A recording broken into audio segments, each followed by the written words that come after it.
Olá! Vamos então a uma nova websérie chamada Avaliação da Aprendizagem.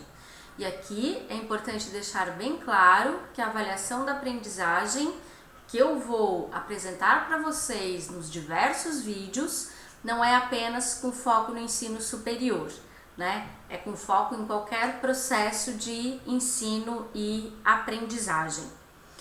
Primeiro, né, são vários vídeos aí, sendo que o primeiro deles, fundamentos do processo de avaliação da aprendizagem.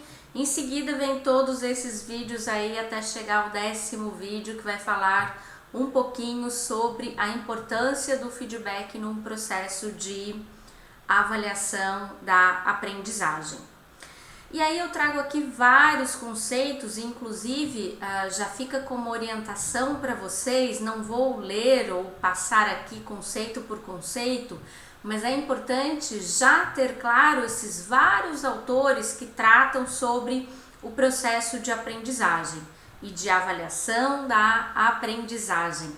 Até porque a gente vai perceber que todos eles tem como foco o processo de aprendizagem do estudante e que a avaliação deve servir para avaliar, para retomar, para diagnosticar, para perceber se o estudante está compreendendo ou não, de acordo com aqueles objetivos de aprendizagem propostos ou as competências propostas. Então, aqui eu gosto muito dessa definição do Lucchesi, onde ele diz que o processo de avaliação é um fôlego aí no processo de escalada, para aí então retomar a escalada ou os objetivos propostos. Já a Hoffman, ela diz que a avaliação mostra ações provocativas do professor, que desafia o aluno então a expor suas experiências e suas aprendizagens. Já o Perrenot, ele trata aqui dizendo que a avaliação é um processo de mediação, mediador na construção aí dos processos de aprendizagem junto aos estudantes.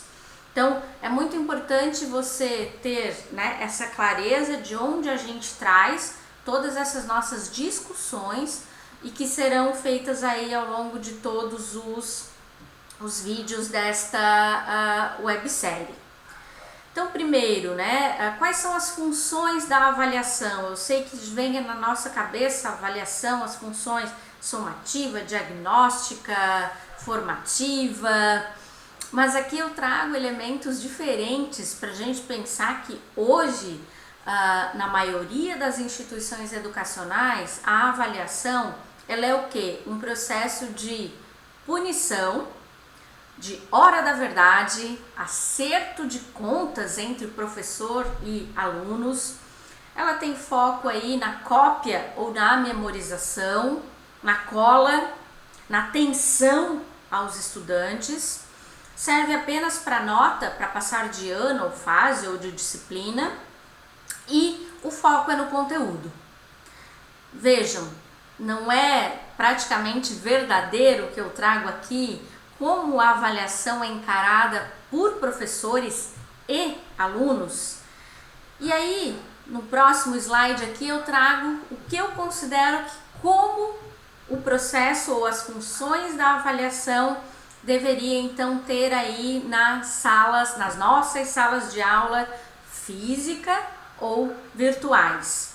Um momento de diagnóstico, o momento da relação teoria e prática, o momento da formação contínua, o momento de participação ativa dos alunos, um momento de selar o alcance e o desenvolvimento das competências. Então, a avaliação como um processo mais tranquilo que ocorre ao longo de toda uma disciplina, de toda uma fase, de todo um semestre. E aí vem a grande discussão, né? Essa discussão da relação da teoria com a prática. Né? Primeiro, é importante a gente perceber que a gente não consegue dissociar teoria de prática, elas estão interrelacionadas.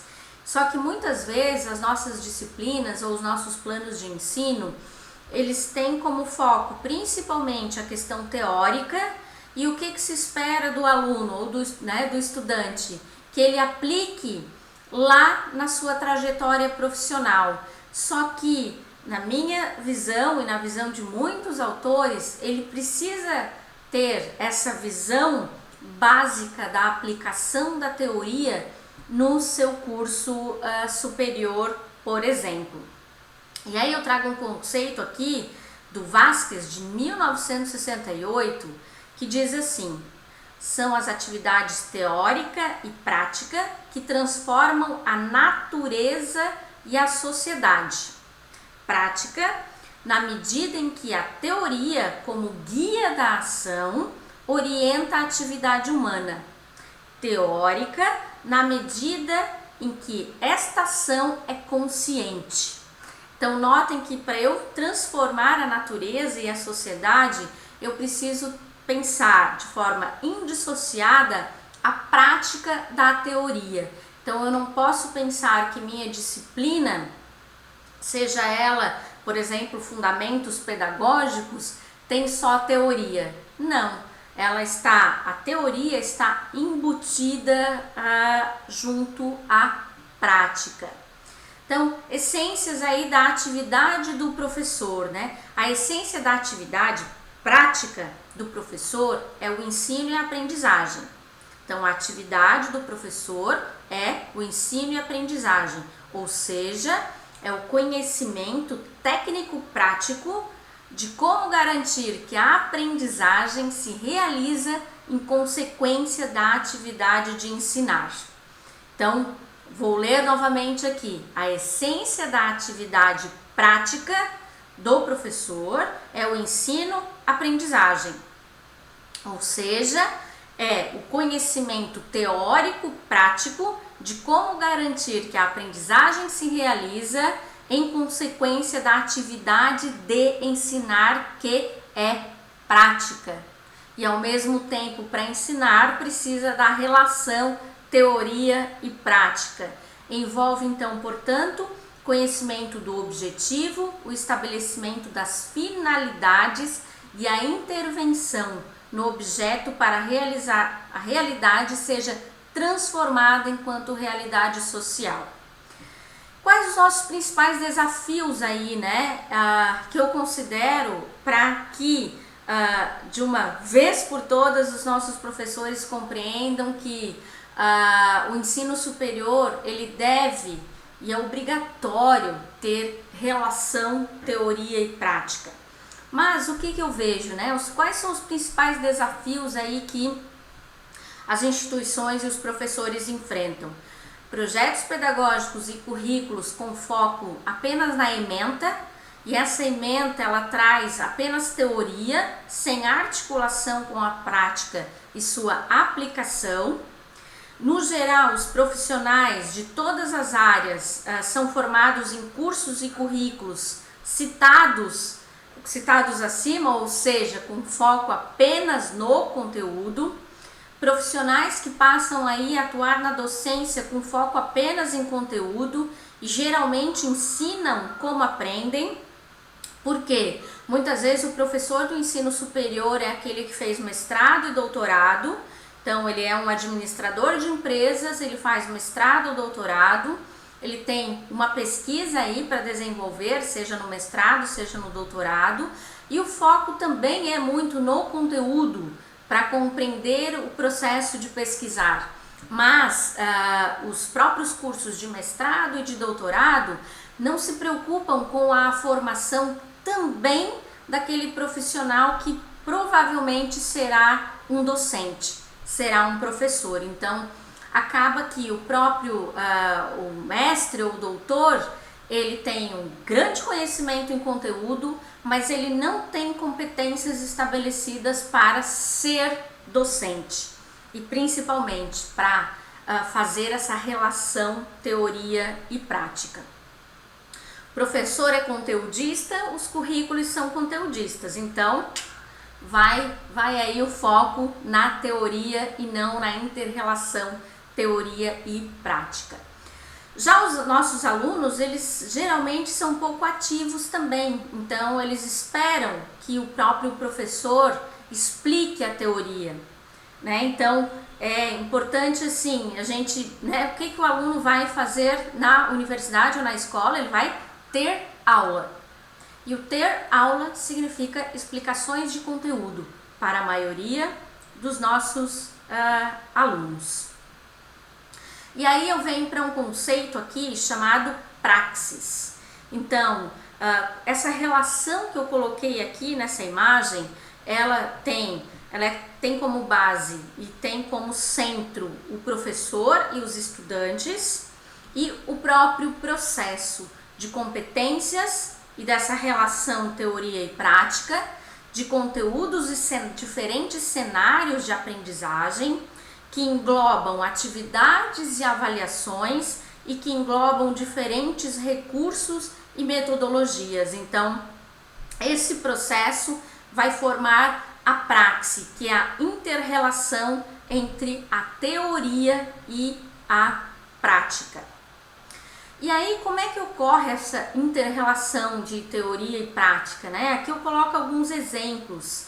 Laboratórios físicos ou digitais, você vai fazer a inter-relação teoria e prática. Estudos de caso ou situações problemas, você está trazendo ali naquele teu estudo de caso, naquele teu método baseado em problemas ou projetos, a prática muitas vezes profissional. Então você vai fazer essa relação junto com os estudantes. Pesquisas de campo ou passeios ou excursões também terá relação entre teoria e prática. Então é muito importante que se saiba que a prática não é só a manipulação de objetos em determinados laboratórios, seja físico, seja laboratórios virtuais, ou seja manipulação apenas de elementos. Toda e qualquer disciplina e conteúdos levam a alguma prática. A teoria explica alguma prática. Então, é muito importante que os nossos professores tenham, né, essa ciência e essa consciência. E aí, então, por fim, trago aqui as referências. Acho que é muito importante, se quiserem dar um print ou bater uma foto, que serve aí como orientação e sugestões de leituras para que vocês compreendam, então, um pouco mais toda essa relação teoria e prática no instrumento de avaliação da aprendizagem. É isso, tchau!